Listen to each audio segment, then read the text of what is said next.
what you really want from life, and it's love. If you really think about it, love and happiness are the same feeling. Even if it's a sandwich that makes you happy, if it's a girl that makes you happy, if it's the sunshine that makes you happy, if it's looking at trees or playing with cats or making money, all those feelings come within you. Every feeling you've ever had comes from you. And when you're saying, I'm happy about this thing that's coming up, or I'm happy with my girlfriend here, it's because you're feeling love about that particular thing, or you're looking at yourself with love. You know, you finished a big project, you made some more money, you know, you started your own business, you took your business to 7 figures, you feel proud of yourself, you feel loving towards yourself. The opposite is, you know, if you failed yourself, you're feeling hatred. If somebody is getting aggressive and challenging with you, you're feeling hatred towards them. And, you know, like is just a softer version of love. So you've got love and hate on both sides of the equation. And you're constantly vacillating between those two. But what you ultimately want is love, but you will settle for lesser forms of pleasure, meaning like a lower level sexual pleasure. You'll settle for, you know, different types of things that at least get you above neutral. That kind of like life is just you know, that like 40% on the state scale. Just what do I do? Cigarette, alcohol, pornography, etc. But if you could choose, you would choose that overflowing like love and happiness and tears of gratitude. Moments that I've been able to experience, you know, riding my motorcycle in Thailand, intimate relations with a woman that I really care about, you know, like major milestones in my business. And ultimately all those the strong feelings come from the heart chakra or the heart center. Okay, and this is not hippie bullshit. This is, you know, I'm constantly experiencing physical sensations within my body. So when I mean feeling love, I mean you're actually feeling it within your physical body. Just like how you feel anxiety in your solar plexus or nausea in your solar plexus, as well as around the upper left and the upper right part of the stomach. You feel sexual energy in the prostate, in the pelvic floor. And this is why a lot of yoga practice is about, you know, raising energy up either into the spine or into the heart center.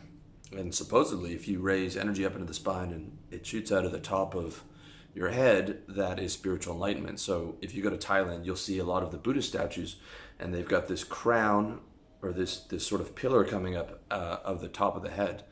Now, most of the people there can't give you the explanation, but that's the explanation, is the lotus flower has blossomed and the kundalini energies come above the head. Unfortunately, I don't have experience with that, but I do have experience with having an abundance of energy in the heart center, and that's between the breastbones. If you read about what Christ was talking about, he talks a lot about the heart, and they're actually talking about a physical location there. And that is where the feeling of love and deep joy and gratitude is expressed. And if you truly think about it, that's a preferable emotion towards, you know, the taste of a cheeseburger or some like kind of low consciousness sex or any of these other things. And you're just using those things as substitutes because it hasn't been like readily available to you to be able to have like overwhelming love and gratitude on tap where tears are coming down your face, and myself included.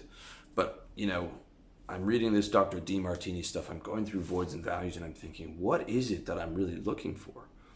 And it's that feeling of love. And right now, it is the things that are important to me, like quality relationships with women, having money, being in sunshine, being physically fit, and being able to look at myself with a sense of love, really. All those things that I'm chasing are to get to that feeling of love. And, you know, my whole site's about being happier. Happiness is just the feeling of love.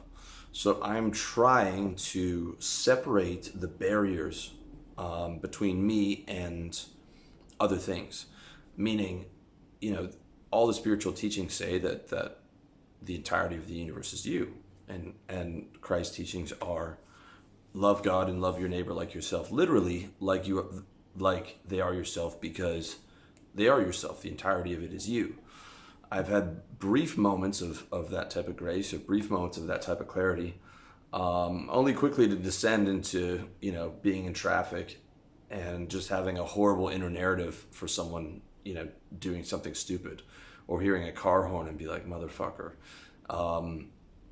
vacillating between those two states. So I'm putting an effort into actually not just the idea of like be loving, but actually the feeling, the physical feeling. That's what we're looking for. Whenever I'm searching my mind, I'm like, why am I not happy?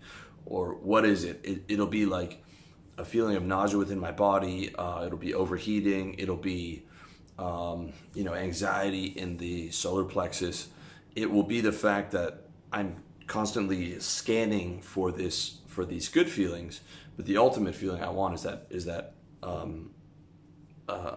overwhelming abundance of love in the chest plate. So this is why like religions and stuff will tell you to stay away from name, fame, and women.